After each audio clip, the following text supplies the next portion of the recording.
दोस्तों नमस्कार। 4 PM news network पर 4 PM गुजरात पर आप सभी का बहुत बहुत स्वागत है। मैं हूं आपका दोस्त मयूर जानी। अब दोस्तों जो नूह में हुआ था कल, अब वो गुरुगांव तक फैल चुका है। गुरुगांव में, जिसको गुड़गांव भी कहते हैं हम लोग, गुरुग्राम को, वहां भी हिंसा फैल चुकी है। वहां भी जो है वो बहुत सारा फसाद होता हुआ नजर आ रहा है। दुकानें जो हैं समुदाय विशेष की, वो तोड़ी जा रही है, फोड़ी जा रही है, लूटी जा रही है, आग लगाई जा रही है। दूसरी ओर हमारे प्रधानमंत्री जी कहते हैं कि देश वासियों का देश की सरकार पर भरोसा इतना बढ़ चुका है कि वो सरप्लस हो चुका है। एक और सुप्रीम कोर्ट लगातार मणिपुर मामले में जो है वो सरकार को पूरी तरह से, जैसे कहते हैं कि फटकार लगा देती है। उन कोर्ट को सीबीआई की जांच पर भी अब जो है लगता है कि शायद वो उतना भरोसा नहीं रहा। कहा कि एसआईटी बनाई जाएगी, इसकी संभावना है। लेकिन हरियाणा सरकार जो है वो कुछ अलग ही मूड में है। जहां जहां डबल इंजन का सरकार का मामला बनता है वहां कुछ मूड अलग ही होता है। वहां जुडिशरी क्या कहती है क्या नहीं कहती है उससे कुछ ज्यादा मतलब नहीं होता है। क्योंकि गुजरात की ही बात करूं तो गुजरात में भी हमको याद नहीं, अब तो हम भूल चुके हैं गिनती कि पता नहीं कितनी बार पिछले 22 साल में गुजरात हाईकोर्ट ने कैसे कैसी चीजों पर, किस किस मुद्दों पर, कहां कहां कितनी फटकार लगाई होगी गुजरात की राज्य सरकार को, लेकिन उससे कोई असर नहीं पड़ता। यही फितरत है, ये जो लोग बैठे हैं सत्ता में उनकी। तो सुप्रीम कोर्ट, अब क्योंकि सुप्रीम कोर्ट का मामला है तो वहां वो लाचार है, वो उनकी मर्जी से मन मुताबिक वो नहीं चल पा रहा है। ये बड़ी परेशानी की बात है। लेकिन जो अंदरूनी एक एक फितरत जो होती है वो, आप कहते हैं ना कि प्राण और प्रकृति जो है वो एक साथ जाते हैं। जब वही जाते हैं जब आप खुद चले जाते हैं, तब तक वो आपका साथ नहीं छोड़ते। प्राण के साथ प्रकृति जो है आपकी वैसी ही रहती है। तो वैसी है ये प्रकृति। और इसीलिए ये कहने का साहस हो जाता है हरियाणा के मुख्यमंत्री का, जो कि एक चुनी हुई सरकार के मुखिया हैं, कि पुलिस और प्रशासन हर किसी की तो सुरक्षा नहीं कर सकता। सुनाते हैं आपको, सुनिए। हर व्यक्ति की सुरक्षा पुलिस के द्वारा करना संभव नहीं होता। हर व्यक्ति की सुरक्षा पुलिस के द्वारा करना संभव नहीं होता। हमारी 130 करोड़ आबादी है, हरियाणा की लगा लें तो 2,70,00,000 आबादी है। अब 2,70,000 या 80,00,000 आबादी, हमारी पुलिस कितनी है? हमारी पुलिस कितनी है? 2,70,80,00,000 लोगों की आबादी है। और हमारी पुलिस कितनी है? कुछ कुछ बाद में बोले थे कि 50-60 हजार। जिनको अपना पुलिस का फोर्स कितना है उसका एग्जैक्ट फिगर भी मालूम नहीं है। वो उस राज्य के मुख्यमंत्री बनकर बैठे हुए। क्या कहें इस बारे में? सुनिए एक बार फिर से। इतना इतना गैर जिम्मेदार मुख्यमंत्री कैसे कोई हो सकता? हर व्यक्ति की सुरक्षा पुलिस के द्वारा करना संभव नहीं होता। हर व्यक्ति की सुरक्षा पुलिस के द्वारा करना संभव नहीं होता। हमारी 130 करोड़ आबादी है, हरियाणा की लगा लें तो 2,70,00,000 आबादी है। अब 2,70,000 या 80,00,000 आबादी, हमारी पुलिस कितनी है? बताइए अब क्या करें? मतलब कि आप अपने हाल पे हैं, आप जनता है, आप अपने हाल पे हैं। वही बता रहा था, मैं कुछ इंटरव्यूज देख रहा था कि जो हिंसा में लिप्त लोग जो थे उनमें से बहुत सारे 15-15, 16-16 साल के, 17-18 साल के युवक थे, जिनके हाथ में किताबें होनी चाहिए थी। वो हाथ में जो है, या तो किसी के हाथ में वो त्रिशूल था, या किसी के हाथ में बड़ा एक लोहे का सरिया था, या किसी के हाथ में तलवार थी, और कुछ चुनिंदा लोगों के हाथ में पिस्तौल और बंदूकें थी। क्या करेंगे वो लोग? वो जो युवा हैं जिनके हाथ में आपने वो किताबों की जगह ये जो थमा दिया है, वो क्या करेंगे? मुझे वो पीयूष मिश्रा जी ने जो एक गीत लिखा था, अनुराग कश्यप ने एक बहुत बेहतरीन फिल्म बनाई थी, मैं आपको बता दूं। उस फिल्म का नाम था गुलाल। अगर आपने नहीं देखी हो तो देख लीजिएगा। उस फिल्म में एक गीत है। वो गीत की शुरुआत ये होती है, आप अपने हिसाब से यूट्यूब पे देख लीजिएगा। ये मुझे हूबहू उसी तरह का नजारा दिखा जब ये बच्चों के हाथ में हथियार हमने देख लिए कि वो तो ख्वाबों की दुनिया है ना, वो थी ख्वाबों की ही दुनिया, वो किताबों की ही दुनिया। और उसके बाद का पूरा एक गाना है और उसमें जो मुझे पंक्ति याद आ रही वो ये है कि बोले फेंको ये किताबें और संभालो ये सलाखें, ये जो गहरा सा कुआं है, हाँ हाँ अंधा तो नहीं है, इस कुएं में कूद जाओ, कल की दुनिया तो यही है, तुम ही कल के हो शिवाजी, तुम ही कल के हो सिकंदर। ये जो गाना लिखा है पीयूष मिश्रा ने, इसी सिचुएशन मुझे लगता है कि इस पर बहुत बेहतरीन रूप से फिट हो जाता है। ये बच्चों के हाथ में सलाखें और तलवारें और किताबें फिकवा के ये सब करवाना और फिर ये कहना कि पुलिस कितने लोगों की सुरक्षा कर सकती है। तो आपको चुनकर क्यों बैठाया वहां पे?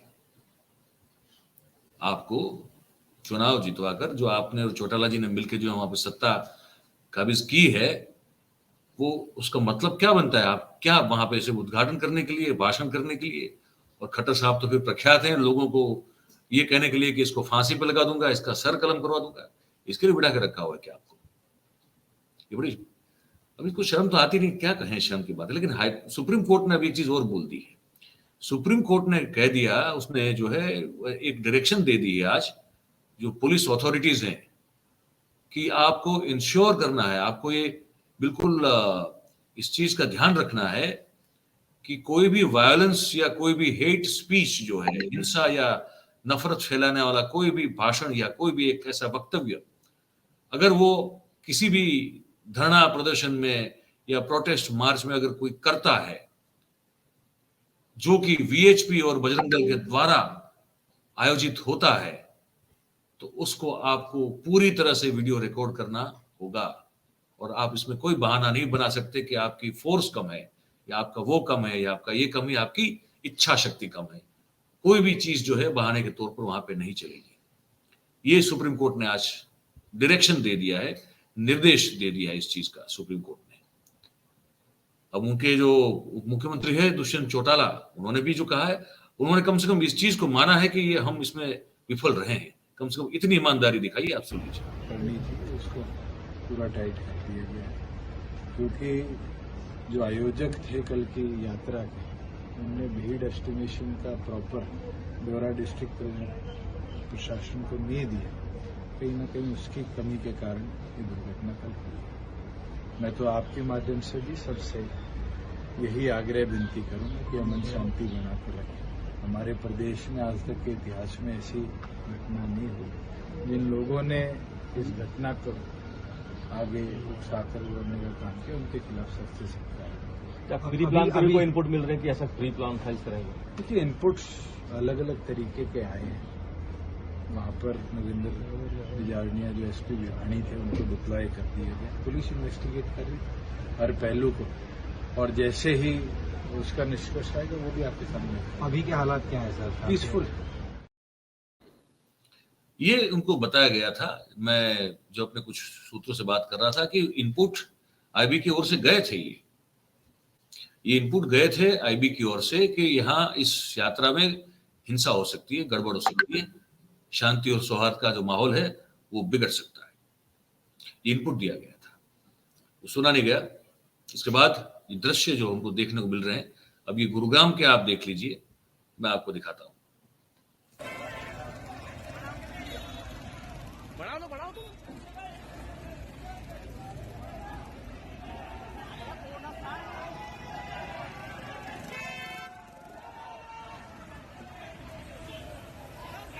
ये दुकान लूटी जा रही है, आप देख रहे हैं, महक कॉटन शॉप करके है।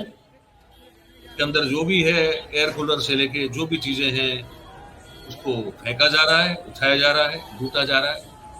अब ये किस धर्म में लिखा है, हमारी किस किताब में लिखा है, ये कोई बता दे मुझे तो बड़ी मेहरबानी हो जाएगी ऊपर। लेकिन ये है, ये हो रहा है, क्या करें।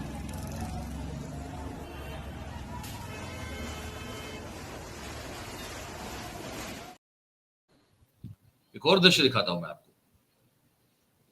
ये हाथ में बंदूक देखिएगा, आप सुनिएगा जितना अगर सुन सकते हैं तो देखिएगा जरूर। ये निकले हैं सब बंद करवाने के लिए और हिंदू राष्ट्र बनाने के लिए।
देखा आपने,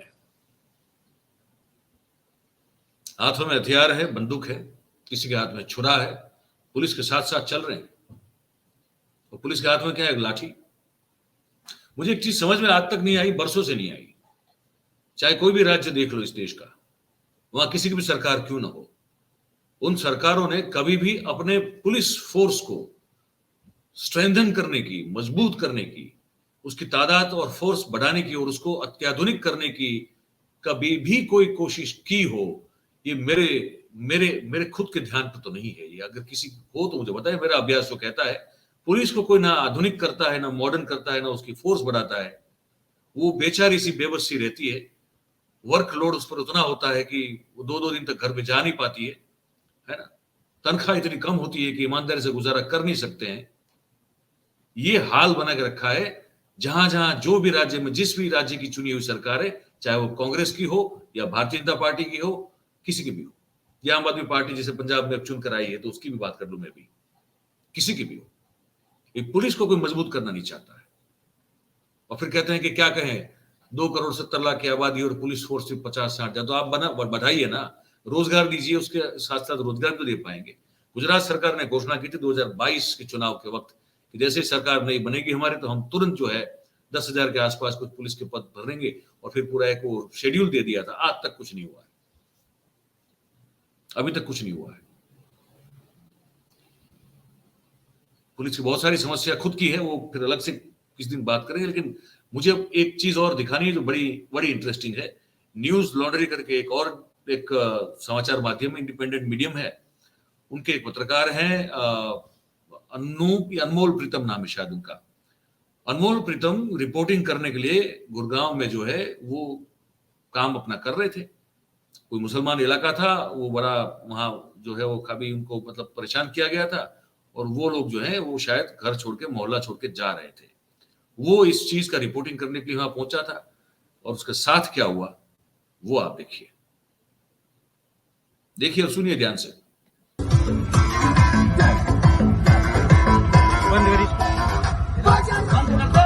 क्या बोला तेरे को अभी? पहली कार तो बंद कर दे भाई, पब्लिक जा रहा हूँ ना मैं।